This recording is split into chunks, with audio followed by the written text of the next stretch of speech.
குடும்பத்து உறவுகள் எல்லாம் பிரிஞ்சிருக்காங்க. இப்போ கணவன் பேசுவது மனைவி கேட்பதில்லை, மனைவி பேசுவது கணவன் கேட்பதில்லை, இல்லை இருவர் பேசுவதும் குடும்பத்தில் உள்ள பிள்ளைகள் கேட்பதில்லை, மாமனார் மாமியார் பிரச்சனைகள், குடும்ப உறவுகள் எல்லாமே நமக்கு ஒரு பிரச்சனைகளாக இருக்குது. வீட்டுக்குள்ளே போனாலே நமக்கு ரொம்ப கஷ்டமாக இருக்குது, யாரும் ஒத்து போகிறதில்ல அப்படிங்கிற சொல்லக்கூடிய நபர்கள் நீங்கள் ஒரு 90 நாள் நீங்கள் செய்யப்பட வேண்டும்.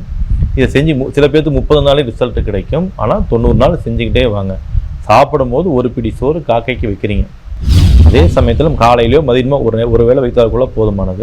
வாய்ப்பு கிடைக்கும் போதெல்லாம் மிச்சரும் காராபூந்தியும் வாங்கி வச்சு காக்கைகளுக்கு உணவாக கொடுங்க. கம்பையும் நாட்டு சர்க்கரையும் இணைத்து ரெண்டையும் கலந்து புறாக்களுக்கு உணவாக அளிப்பது, பறவைகளுக்கு உணவாக அளிப்பதெல்லாம் மிகச்சிறந்த ஒரு பரிகாரமாக வேலை செய்யும். குறிப்பாக குடும்ப ஒற்றுமையை ஏற்படுத்தி கொடுக்கும்.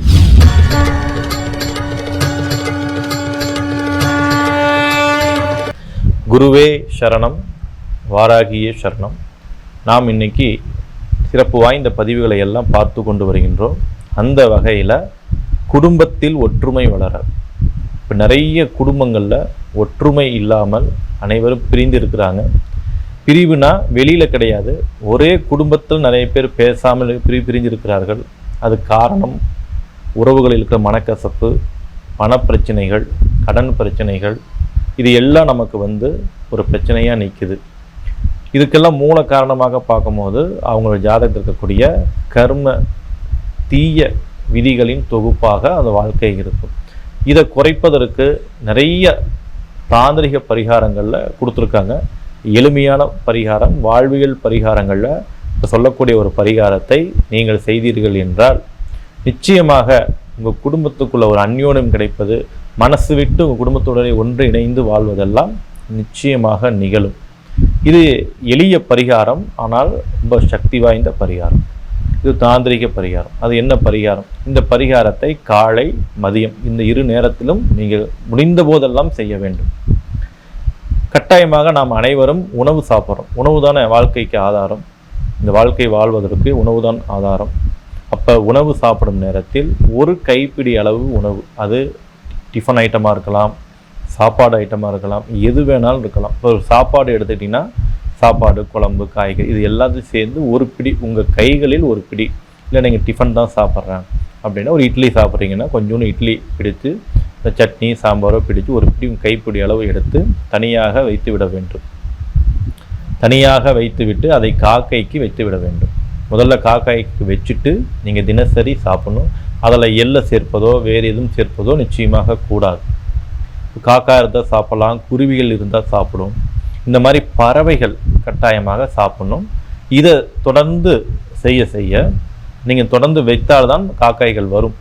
ஒரு நாள் வைத்தாலும் சில இதில் வராது. நீங்கள் தொடர்ந்து வைக்க காக்கைகள், குருவிகள் அல்லது ஜீவராசிகள் ஏதாவது ஒரு வகையில் அந்த உணவுகளை எடுத்து சாப்பிட ஆரம்பிக்கும். இதை தொடர்ந்து செய்யும் போது இது ஓரிரு நாளில் கிடைக்காது. தொடர்ந்து நீங்கள் செய்தீர்கள் என்றால் உங்கள் குடும்பத்தில் ஒரு இனம் புரியாத மகிழ்ச்சி தோன்றுவதை நீங்கள் பார்க்கலாம்.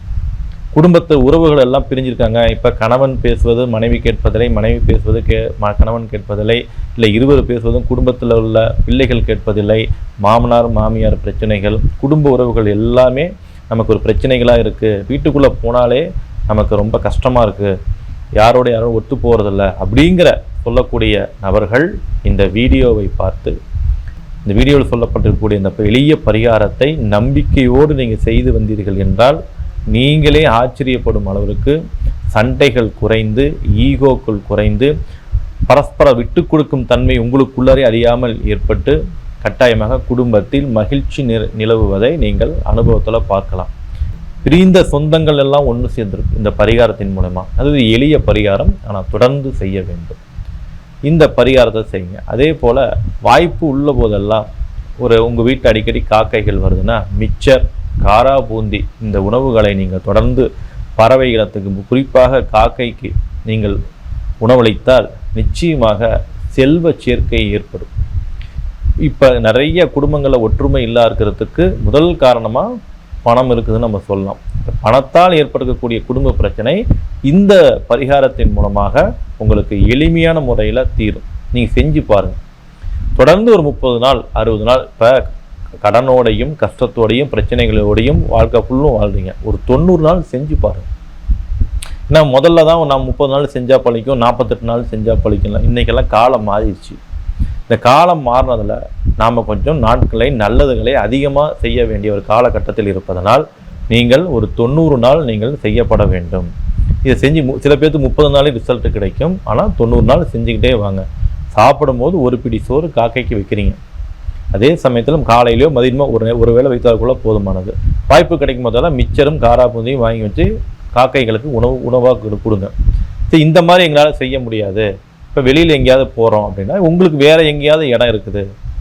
இப்போ சில பேர் வீட்டில் காக்காய்க்கெலாம் சோறு வைக்கும் நிலைமைகள் இருக்கலாம். அவங்க என்ன பண்ணுறதுன்னா, பக்கத்தில் ஏதாவது சில கோவில்கள்லாம் பார்த்தீங்கன்னா புறாக்கள் இருக்கும். இந்த புறாக்களுக்கு போய் கம்பு வாங்கி கொடுக்கலாம். கம்பையும் நாட்டு சர்க்கரையும் இணைத்து ரெண்டையும் கலந்து புறாக்களுக்கு உணவாக அளிப்பது, இல்லை பறவைகளுக்கு உணவாக அளிப்பதெல்லாம் மிகச்சிறந்த ஒரு பரிகாரமாக வேலை செய்யும். குறிப்பாக குடும்ப ஒற்றுமையை ஏற்படுத்தி கொடுக்கும், பண சிக்கலை போக்கி கொடுக்கும்.